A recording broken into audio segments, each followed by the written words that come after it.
La plupart des gens connaissent l'histoire de Jesse James et comment l'un de ses hommes lui a tiré dans le dos. Mais un geste bizarre qu'il a fait juste avant le coup de feu pourrait révéler la vérité tordue de ce jour-là.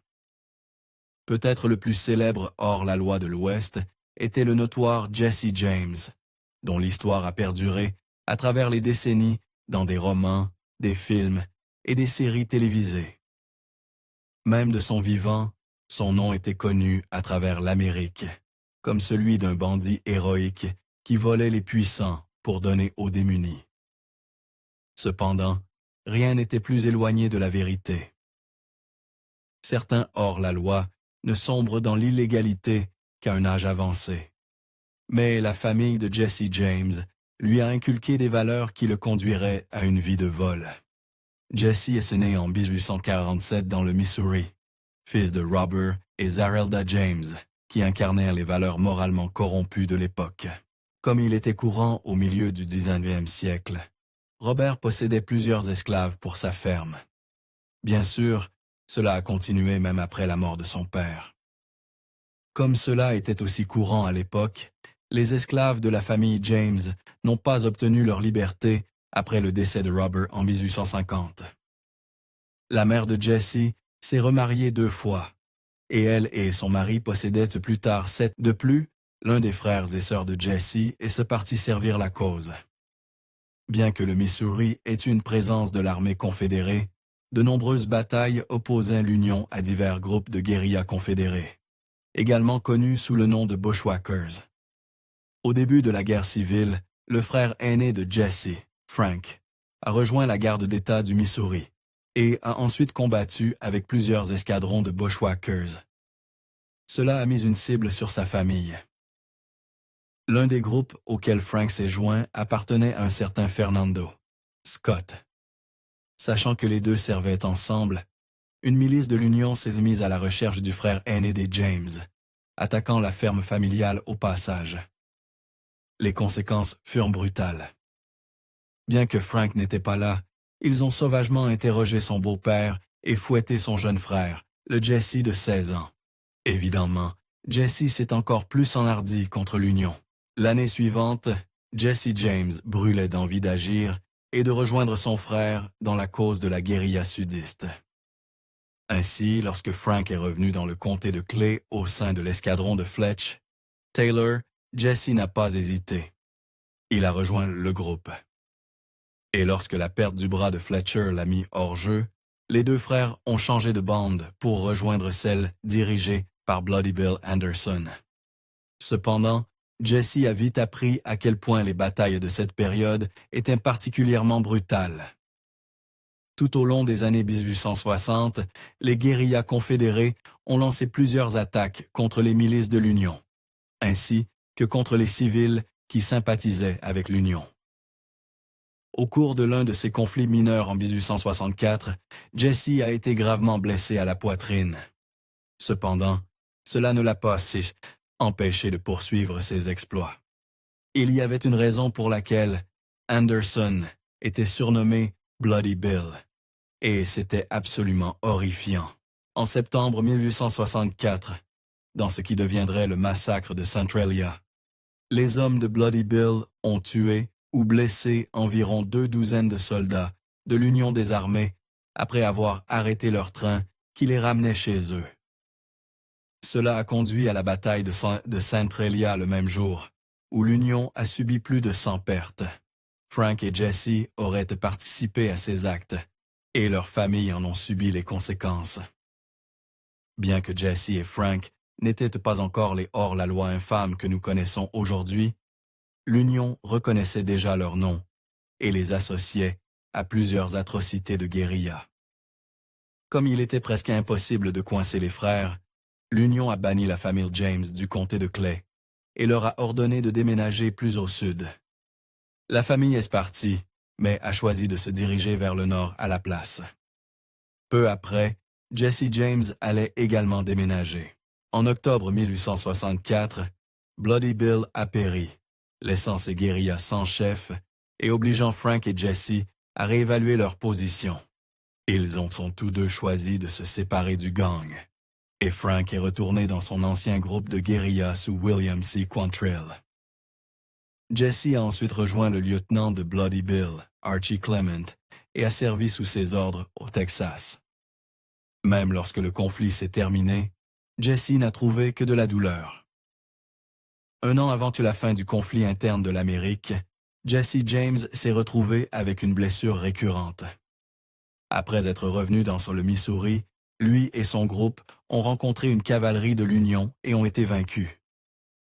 Jesse s'est rendu, mais a néanmoins été touché à la poitrine, lui laissant une autre blessure grave. Ce n'était pas la fin pour lui, cependant. Finalement, en 1865, l'Union a triomphé des Confédérés, et le conflit était terminé.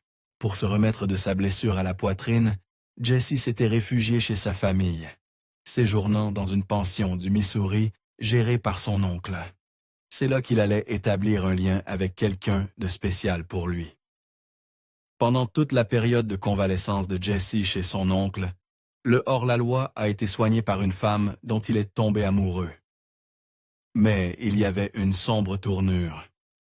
Malheureusement, cette femme était sa cousine germaine, Zarelda Mims, alias Z, qui portait le même prénom que la mère de Jesse.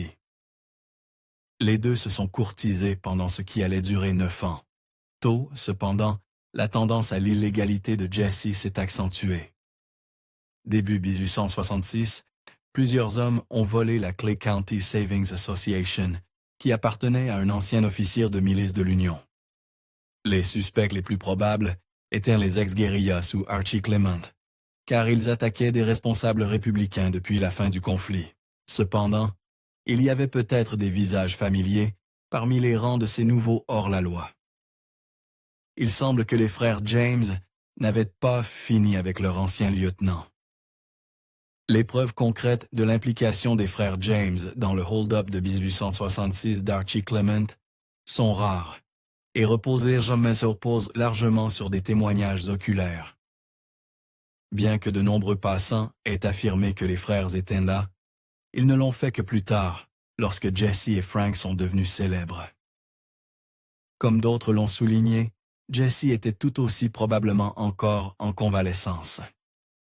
Ce n'était pas leur seule implication douteuse. Plus tard cette année-là, les Bushwhackers d'Archie Clement ont réussi à libérer 2 membres du gang de William Quantrill de leur incarcération. Ils ont tué le geôlier dans le processus. Comme pour leur hold-up plus tôt dans l'année, il reste incertain si Jesse et Frank ont aidé le gang. Mais la plupart des experts pensent qu'ils l'ont fait. Grâce à ce travail, tout se mettait en place. Ces rapports non confirmés se sont poursuivis alors que le gang de Clément commettait d'autres vols au cours des années suivantes. Un incident qui semble plus probable s'est produit en 1868, lorsque les frères James auraient ciblé une banque au Kentucky. Avec eux dans ce prétendu hold-up se trouvait Cole Younger, leur futur partenaire. À ce stade, le nom de Jesse commençait à gagner en infamie, et pas seulement auprès des autorités. Bien que Jesse ait prétendument commis plusieurs vols au fil des ans, la plupart faisaient partie d'un groupe plus large ou ciblaient des cibles locales plus petites. En raison de cela, ce n'est qu'à la fin de 1869 qu'il est enfin devenu plus reconnaissable lorsqu'il a braqué l'association d'épargne du comté de Gallatin, Missouri. Une grande partie de sa nouvelle notoriété provenait d'une erreur de sa part. Jesse James n'était pas étranger au sang versé, mais lors du hold-up à Gallatin, il a commis un acte de violence contre le mauvais homme. Le capitaine John Sheets était le caissier de la banque, mais Jesse l'a confondu avec l'officier qui avait abattu Bloody Bill, Samuel P. Cox. En conséquence, Jesse a abattu mortellement le capitaine Sheets et a ensuite qualifié cela d'acte de vengeance. Soudain, les médias sont commencés à prêter attention. Alors que Frank et Jesse James s'échappaient, une pose d'hommes s'est formée pour les capturer et a encerclé les frères. Néanmoins, les deux ont échappé aux griffes de la loi et ont fait connaître leur nom. Peu après, La première des nombreuses mentions du nom et des actes de Jesse est apparue dans le journal.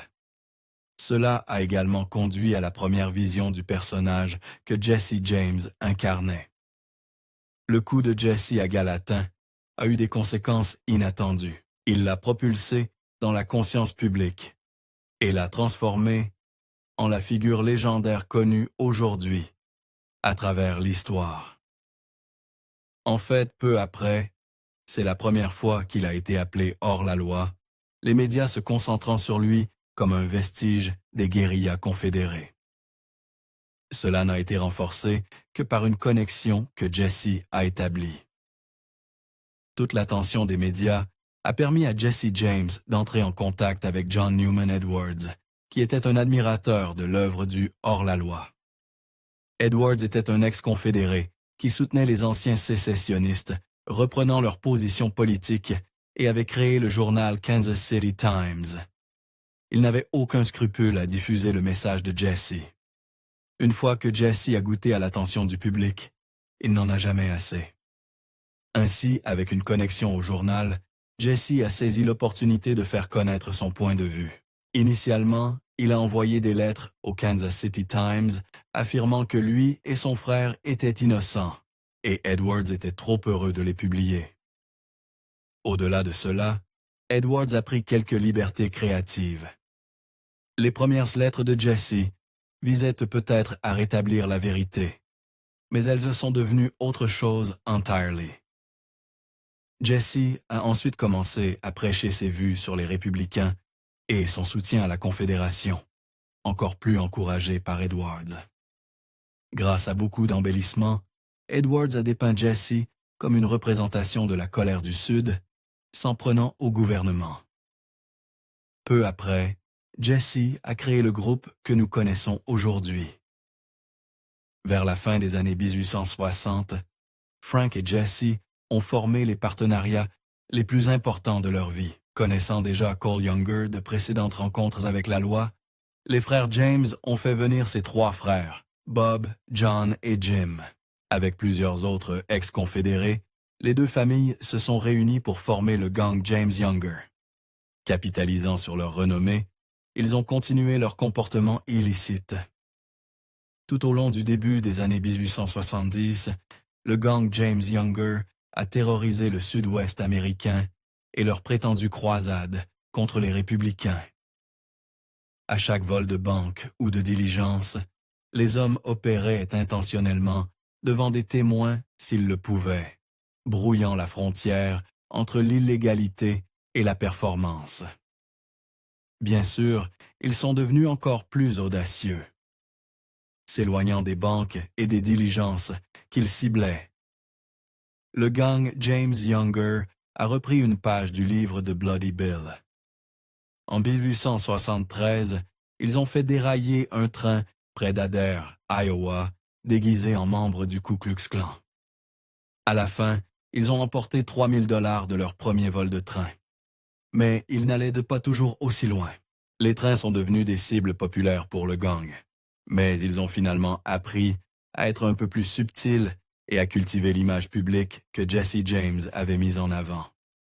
Par conséquent, ils évitaient autant que possible de voler les passagers du train, se concentrant sur l'argent et les biens qui pouvaient être trouvés dans le wagon à bagages ou le coffre-fort du train. Comme prévu, la réputation de Jesse s'est renforcée. Grâce à des actions plus nobles lors des vols, le gang a renforcé la sympathie du public pour Jesse.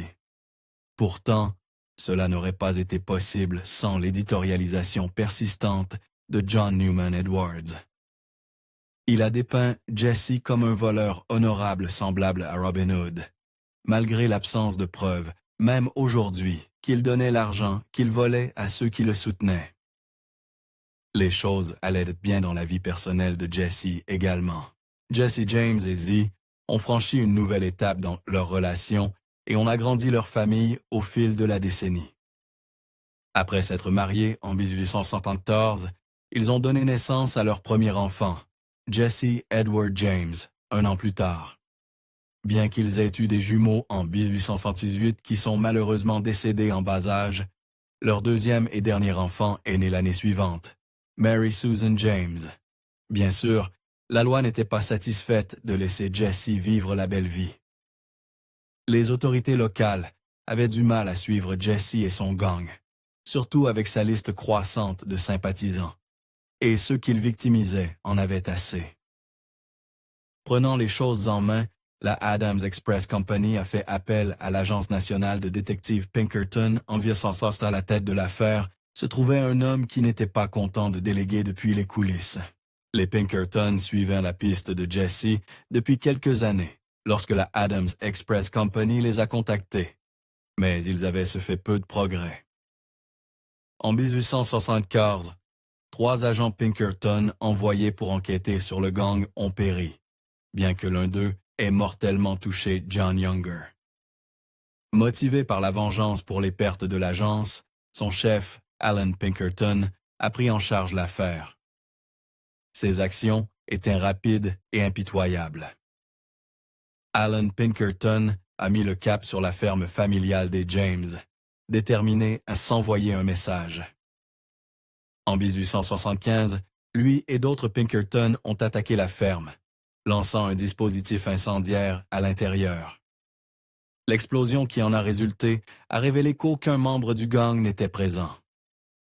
À la place, la mère de Jesse et Frank a perdu son bras droit et leur demi-frère de 9 ans a péri. Inutile de dire que Jesse se sentait encore plus justifié dans sa croisade. Plutôt que d'être dissuadé par l'attaque sur la maison de sa famille, Jesse a redoublé d'efforts dans les activités de son gang.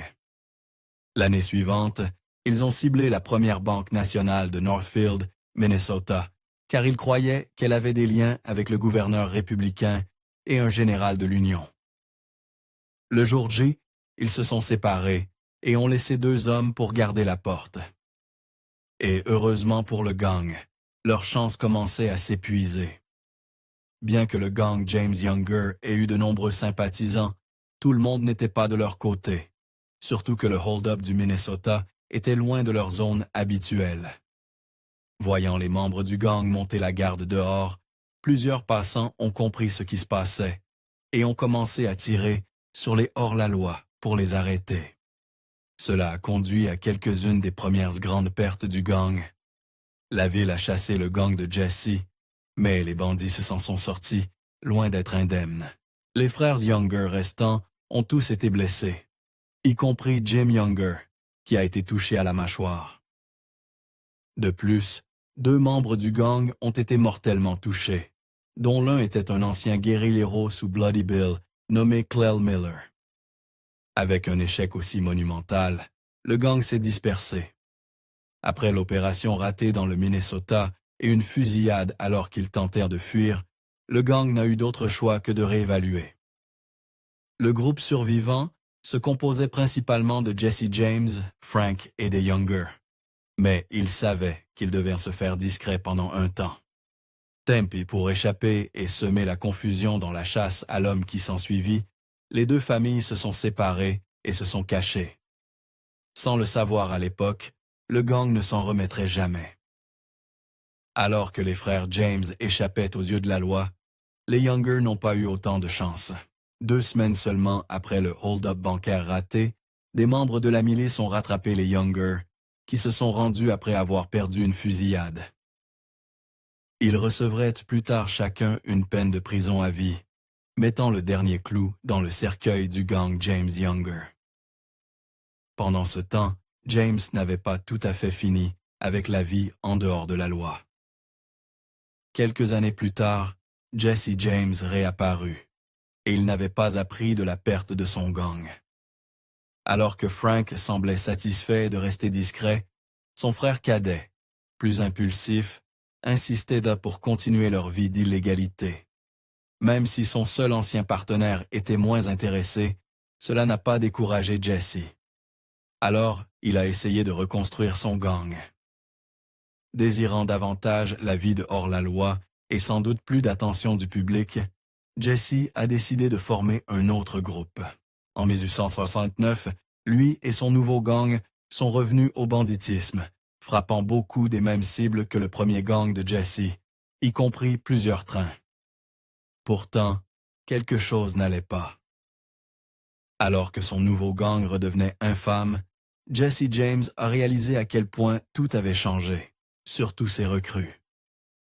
Le gang James Younger était presque entièrement composé de bushwhackers expérimentés, dont la plupart avaient un rapport préalable les uns avec les autres. Ce nouveau groupe ne pouvait pas être plus différent. Il était sujet à des querelles internes et s'est réduit au fil de plusieurs opérations ratées. Ayant besoin de stabilité, Jesse et Frank sont revenus dans un endroit familier. Jusqu'en 1841, pendant que le nouveau gang de Jesse opérait, lui, sa famille et son frère vivaient dans le Tennessee. Cependant, les autorités se rapprochaient de plus en plus des hors-la-loi. Alors ils sont partis à nouveau. Alors que Frank déménageait en Virginie et était toujours déterminé à s'installer, Jesse a ramené sa famille dans le Missouri, résidant près de l'endroit où il avait grandi. Sans son frère, Jesse devait être plus prudent quant à ceux qu'il gardait autour de lui. Alors que Jesse et sa famille s'enracinaient à nouveau dans le Missouri, ils n'ignoraient pas le danger constant qui les guettait. La liste des personnes sur lesquelles ils pouvaient compter s'est progressivement réduite jusqu'à ce qu'il ne reste que les frères Charlie et Robert Ford. Veillant sur ses proches, il a insisté pour que les frères Ford restent à la maison avec sa famille. Cette confiance aveugle aurait des résultats dévastateurs. La même année où Jesse se rentrait chez lui, le gouverneur du Missouri a mis une prime sur sa tête. En échange de la capture réussie du célèbre hors-la-loi, mort ou vif, une récompense de 10 000 $ était promise. Cette offre était bien trop alléchante pour Robert Ford, qui a conclu un accord avec le gouverneur pour capturer Jesse vivant. Puis, le moment de sa trahison est arrivé. Le dernier jour de Jesse, lui et les frères Ford ont commencé de manière étonnamment normale, prenant le petit déjeuner avant de se préparer pour le reste de la journée. Ils avaient prévu de réaliser un autre hold-up, mais certains pensaient que Jesse savait qu'il n'aurait jamais l'occasion de le faire. Avant qu'ils ne partent, Robert Ford a attendu le moment parfait. Ces dernières années, Jesse James était devenu plus méfiant et soupçonnait que les frères Ford cachaient quelque chose. Bien que cela ne soit pas clair, il est possible qu'il savait ce qui allait se passer et qu'il avait accepté son destin, car quelque chose de bizarre s'est produit. Jesse a inexplicablement posé ses revolvers et s'est retourné pour ajuster un tableau au mur. Enfin, Robert a frappé. Plutôt que d'essayer de ramener Jesse vivant comme convenu, Robert Ford a saisi sa chance pour éliminer Jesse pour de bon. Avec le hors-la-loi de dos, Robert a sorti son revolver et a tiré à l'arrière de la tête de Jesse. Ainsi, le 3 avril 1882, Jesse James a péri dans sa maison. Naturellement, le public est devenu fou lorsque la nouvelle s'est répandue. Peu importe ce que les gens pensaient de Jesse James, un tumulte a éclaté parmi le public après sa mort. Même alors que son corps reposait dans la maison, des hordes de personnes sont venues le voir. Ses sympathisants étaient les plus bruyants, indignés par la trahison de Robert Ford et le traitant de lâche pour avoir abattu Jesse dans le dos. L'acte était accompli, mais les frères Ford allaient avoir une surprise. En plus de la récompense en argent pour sa trahison, le gouverneur avait promis à Robert et à son frère l'immunité pour toutes leurs activités illicites, y compris la mort de Jesse. Cependant, dans l'après-coup, ils ont été soumis à une trahison stupéfiante. Les autorités ont arrêté les deux frères, qui ont été jugés coupables et condamnés à l'exécution. Cependant, cela a été considéré comme une simple formalité, car le gouverneur les a graciés le même jour. Pendant ce temps, le seul autre membre du gang en qui Jesse James aurait pu avoir confiance s'en est sorti facilement. N'étant plus là pour le frisson de vivre en dehors de la loi, Frank James a pris la mort de son frère comme un signe pour se rendre. 5 mois plus tard, il a rencontré le gouverneur et s'est livré aux autorités, déclarant qu'il était fatigué de fuir. Les tribunaux l'ont jugé pour 2 accusations et l'ont étonnamment acquitté pour les 2, le libérant de la garde 1 an plus tard. Il a ensuite passé le reste de sa vie. Merci d'avoir regardé History Exposed.